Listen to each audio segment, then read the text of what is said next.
All right, this is the second video for 1.3. We're going to model with mathematics here, doing the same thing we did with writing linear equations from a graph, except this time I'm going to give it to you in a table.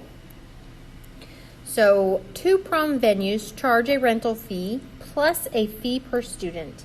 The table shows the total costs for different numbers of students at the Lakeside Inn, and the total cost Y in dollars for X students at Sunview Resort is represented by the equation Y equals 10X plus 600. Now, this wants to know which venue charges less per student, okay? And number of students is X, so the amount in front is our per student amount, okay? So that's kind of your slope. And so we need to find the slope, or just go ahead and find the equation for the Lakeside Inn. So this is Sunview, and I'm going to go ahead and write it down so I don't forget. The Sunview equation is Y equals 10X plus 600. Okay, that was the one given to me.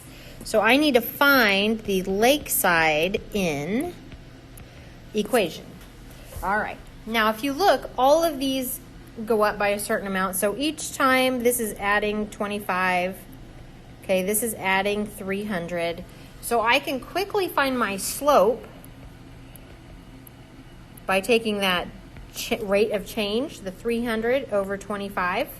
Or what we did before, what we did yesterday, was if I say this is x1, this is x, I'm sorry, this is not x, that's a y, y1, this is x2, and this is y2.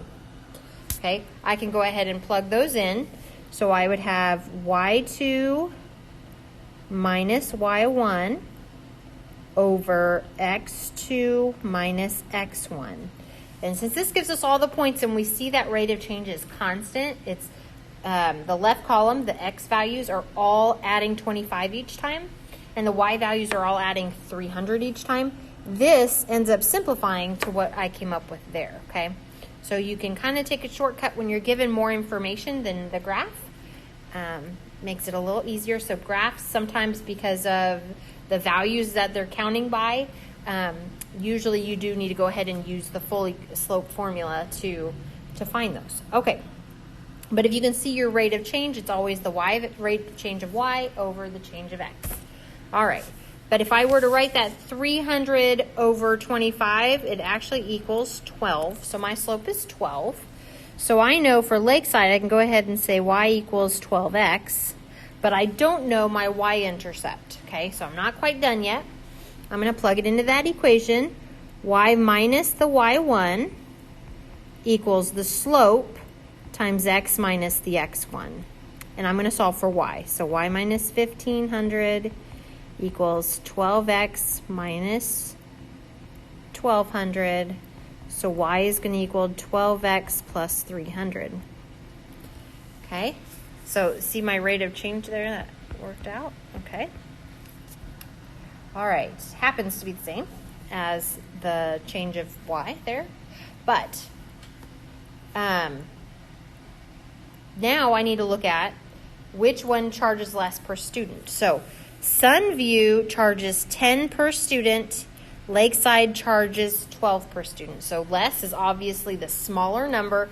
So the answer here would be Sunview. All right. But then for B, it wants to know how many must attend for the total cost to be the same. So I'm going to take these equations. They both equal y. So I'm going to set this side equal to each other. So I'm going to end up with 10x plus 600 equals 12x plus 300. And I'm going to solve for x. So if I subtract 12x from both sides, I get negative 2x plus 600 equals 300. I'm going to subtract 600 from both sides, so negative 2x equals negative 300.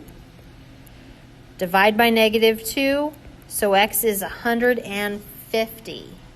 So it's at 150 students. Both locations are the same price. So if you have exactly 150 students, it doesn't matter which venue you choose because it'll cost the same. But less than that, one will be cheaper. More than that, the other one will be cheaper. All right, let's try this again. Let's try it right here. This time we're going to deal with parking garage fees.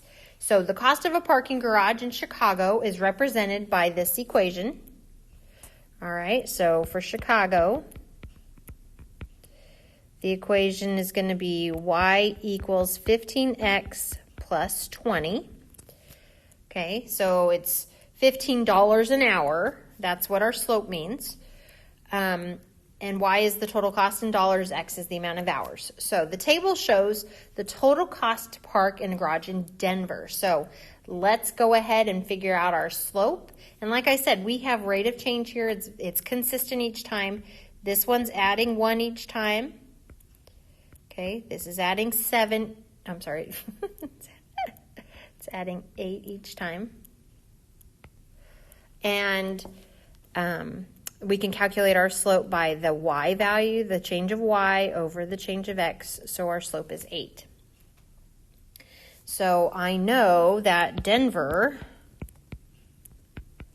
will be y equals 8x, but let's go ahead because, so we can answer actually A, but we want to go ahead and solve the whole equation so it can help us with B.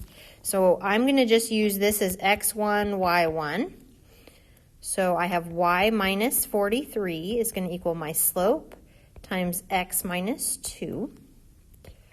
Distribute that 8. So I get 8x minus 16. Solve for y. Oh, no, sorry, 27. So 8x plus 27. So let's go ahead and add our 27 here. Now, this one says which city's parking garage charges more per hour? Well, Chicago charges 15 per hour and Denver charges 8. So in this case, Chicago would charge more. So you do need to pay attention if the question is asking more or less. And if it's less, you want the smaller slope. If it's more, you want the bigger slope. Okay, so after how many hours would parking in both cities cost the same? So again, we're going to set the equations equal to each other. So 15x plus 20 equals 8x plus 27. Let's subtract 8x from both sides. So I get 7x plus 20 equals 27. Subtract 20. Divide by 7. So after 1 hour, they are both the same. So anything after that hour, Chicago would be more. Anything less than that, Denver would be more. That is all the notes for this video. So go ahead in your practice and do problems 9, 11, and 12, and then move on to the next video.